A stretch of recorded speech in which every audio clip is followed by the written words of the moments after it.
Hi guys, it's Jules from Just Create with Jules, or Jules from Cricut for Australians. I'm here today to start off the new year. I know it's February and I'm a little bit behind, but I thought it would be a great idea to give some support to our new members by starting off with a little bit of a series of these really little short videos to kind of give you some little tips and tricks around starting out and what sorts of things you can do, not only with your machine, but also with your supplies and different things like that. So one of the things I actually really wanted to start with was cleaning your mats.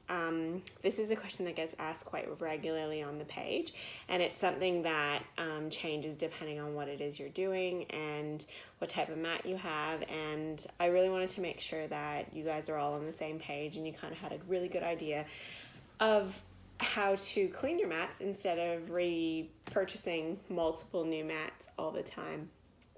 Like I do. In the past, I have spent a lot of money on purchasing mats, and after I had started cleaning them for the first couple of times, I realized, wow, I should stop wasting money and start actually cleaning my mats so that I can reuse them. So I wanted to give you guys some cool tips and tricks of how to do that. So most of you now will have the mats that look like this, so they don't have any print on the front of them. The older style mats, which do have the floral print on them, so if you do have any of those mats, this technique can be used on those as well, but with those type of mats that I have, I tend to use the LA Totally Awesome spray. It's available at some places in Australia. I think you can get it off of eBay, and I think there's been a few people on the page who have in the past have said that they were able to find it here in Australia. So if you are looking for that, just search the page for awesomeness and I'm sure something will come up. But for the purposes of this video, I'm just going to be showing you how to clean the new mats that Cricut has released.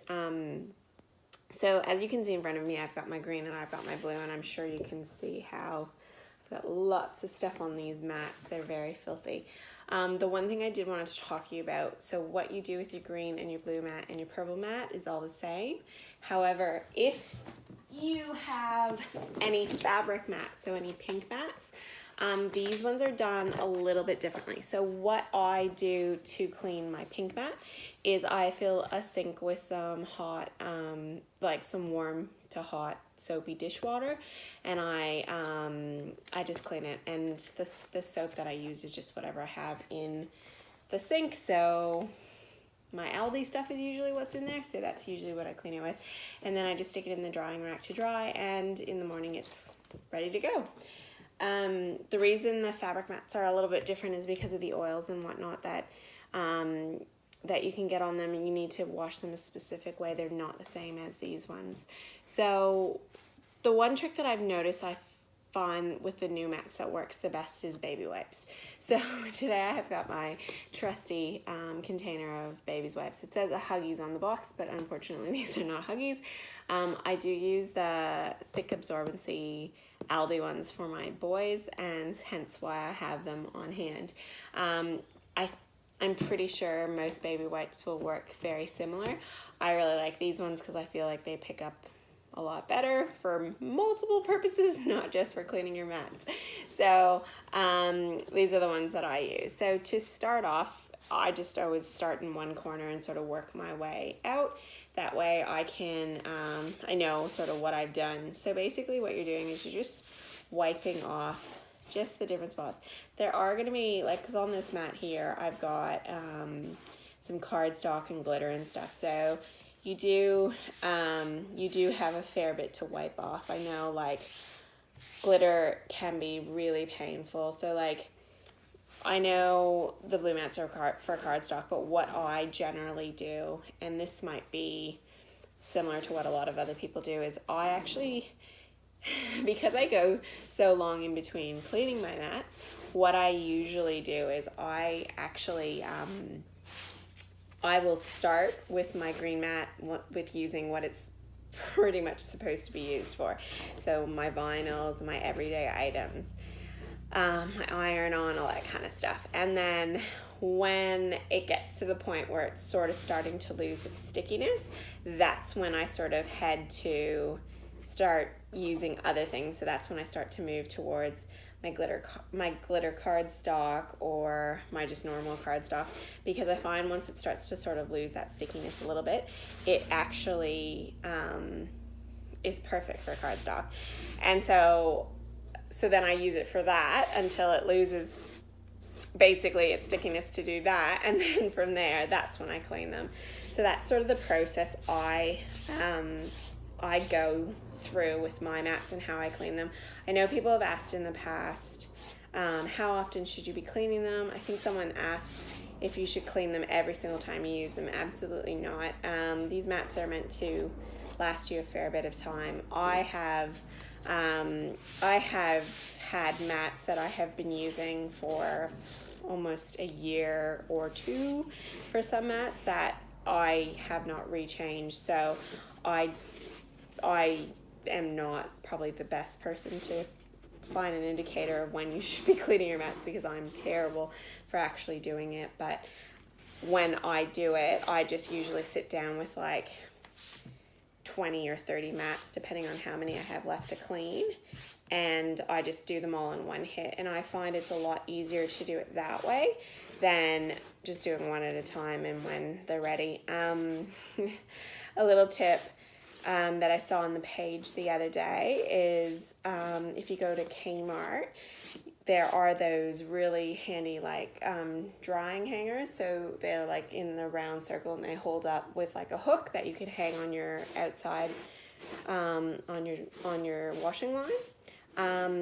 They are perfect because they've got those little washing pegs on them, so you can stick your mats, hang your mats on them, and you can dry them outside. And being outside, obviously they dry super quick, so it's a lot easier for you guys to do it that way.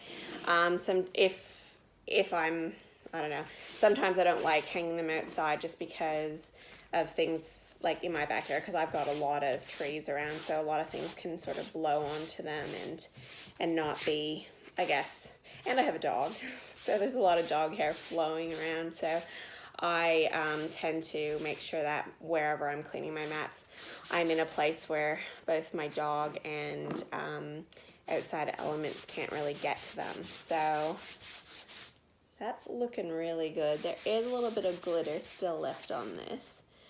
And you can keep going and get all that glitter off if you really want. But what the biggest problem that I sort of had with this mat was those black bits. They were really driving me crazy.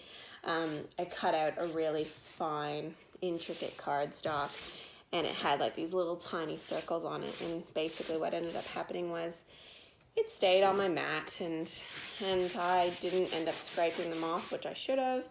And then it got to the point where I just couldn't do it anymore, so I just left it, and now I'm cleaning it, so now I can reuse it. So all of my glitter seems to be gone now. So there's my mat. It's nice and clean, and so what I'll do now is I'll either leave it on my table in here, or I'll hang it out upstairs near the kitchen window so it's close to sun, and usually within 24 hours it's dry, and all I do is stick my cover sheet back over it, and that's great.